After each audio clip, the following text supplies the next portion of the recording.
Oh, it's Cicada City out here, but it's all good. Let's see how this works. It's cicadas, it's bugs, it's heat, it's humidity. It's all of my least favorite things about summer. We out here because I wanted to test two things. One is what I'm talking into right now, the Rode Wireless Me. God, there's so many freaking. I feel like the deeper I go, the more cicadas there are, and the worse it'll be. And I also wanted to test the Viltrox 20 millimeter f2.8. Sorry. So we came out to one of my favorite spots, Lake Larson, just to test out this couple of the little pieces of kit that I got. It's hot, it's humid, it's muggy. So really, I'm just gonna make sure that everything works, catch a little bit of B-roll, and then go home because it's hot and I hate it. I'm a fall shooter. I shoot in the fall. This is my least favorite time to be out, but it's my birthday and I figured, like, hey, what the heck. So this is ISO 160. We're talking once again into the Rode mics here. I've got it's a very compact setup, so I'm hoping that even though the FX30 is a big boy, I'm hoping that you can still kind of catch everything, like without it being super distorted or anything like that. The wall of trees behind me and such, we're hoping that like there's enough separation from the background that it like, because I could go this way, but I feel like this or this is a better shot. I also wanted to check rolling shutter, so that's why I did that.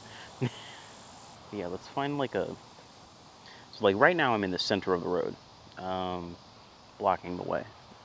And there are people coming to go fishing, so I'm gonna get out of their way. But yeah, take a look at that. I feel like it looks good.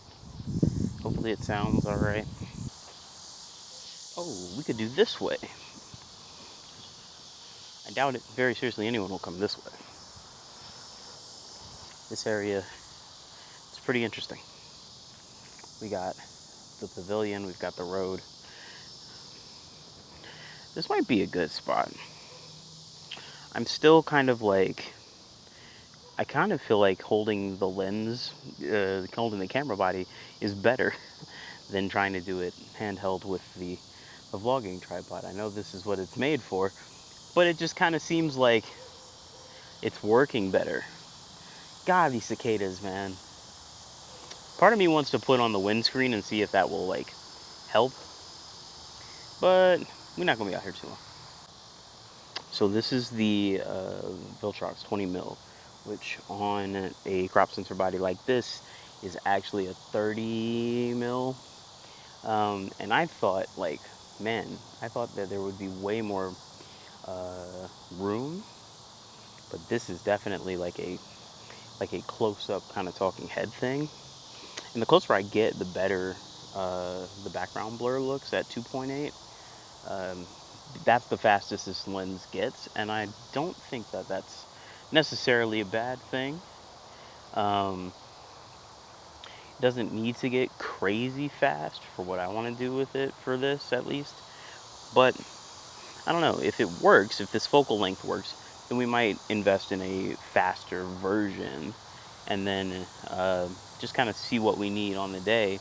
But for the price and the size of this lens, like, I think this looks great. The autofocus is still catching me, you know, we're on continuous, so it's not gonna lose me. But like if I wonder how much do I have to cover my face? Oh, there's the focal distance, and yeah, there we go. Like for close-ups, for mediums, this will be the go-to for right now. And then when I get a really tight portrait lens, like, I mean, for this camera, for a crop sensor body like the 50 or an 85, it's probably about as tight as I want to be. Because, like, this is kind of crazy, you know what I mean?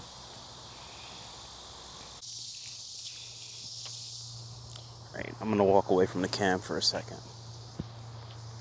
Alright, so I don't even know if I'm like visible in this shot right now. I can see my feet. Let me try to back all the way up here. Okay. Hopefully I'm in focus too. That's the other thing, is that I cannot tell if I'm in focus or not.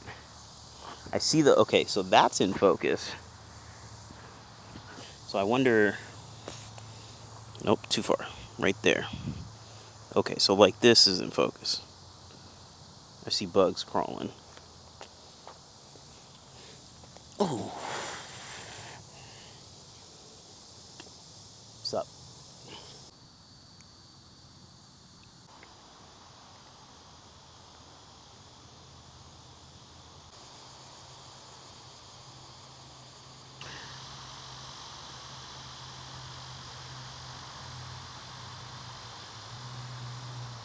I can't see if there's any like focus breathing or anything.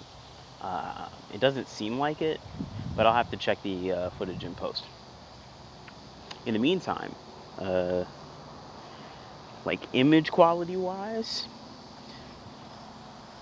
for $200 lens, it looks great.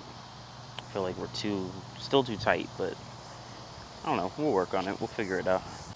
It might almost be a good thing that it's too tight, because I can kind of keep going and not like bother anybody else. Like, I'm super close in on me, so even though there are people behind me, like, you wouldn't necessarily know that,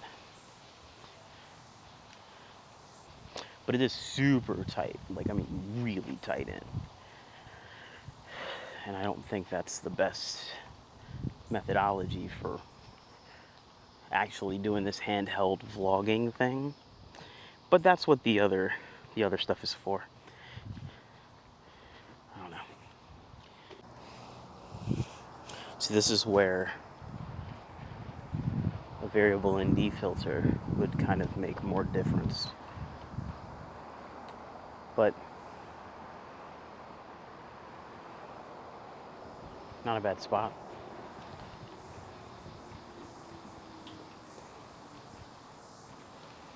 So yeah, all in all, I think that this is a pretty solid. Now see, now we're gonna get the wind test and how much the actual like dead cat is necessary. I think this is a pretty solid like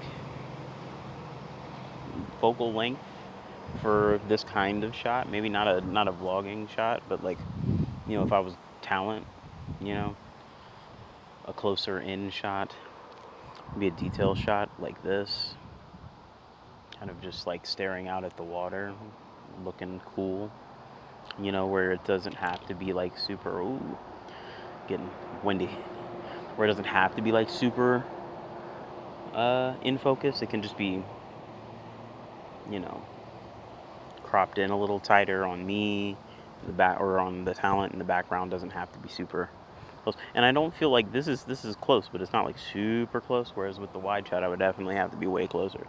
So like, even holding it at arm's length like this, I'm trying to get like myself.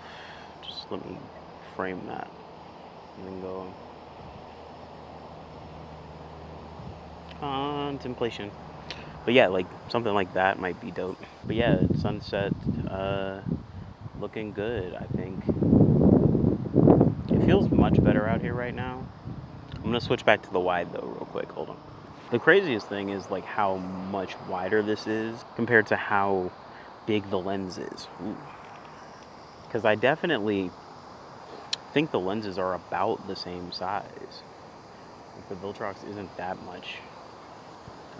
The Viltrox definitely isn't much like bigger of a lens.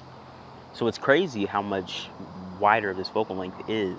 This is the Sony 11mm f1.8, and the Viltrox is so much tighter, but it's the same size, which is nuts. Usually, I'm used to, even on Micro Four Thirds, since there's like tighter lenses being like longer or something. Like the 45 is kind of the exception to the rule, but like once you get into like the 70 for Micro Four Thirds, that's when it starts to like lengthen out again, and it just seems like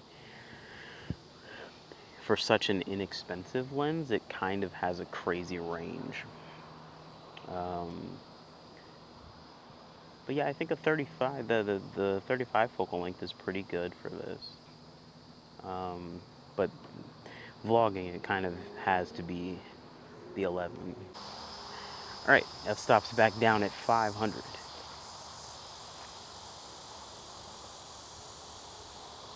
Oh, never mind.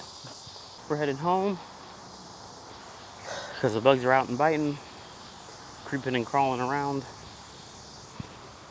And to that I say, no thank you. I'm just a city kid who loves nature. You know, I like how it looks, but I don't want to be that deep in it when it gets dark. But yeah, all in all, I think the vlogging wise, we're still sticking with the 11 millimeter. That's not going to change. But I was impressed with the 20 in terms of like image quality, autofocus, and everything for the price. Like, that's kind of unbeatable. Like, there's not micro four thirds lenses that cheap. The only APS-C stuff that I used to shoot for Nikon that was cheaper was the 50 mil. But even the 50 mil is more expensive than the Viltrox. So it could be a really solid value. But again, like, I'm still new to the system. I've only got the two lenses, so I don't really know like how much of that is true. But we'll find out in the long run. In the short of it, I really like the Viltrox 20 millimeter f2.8, but you don't gotta take my word for it. Peace.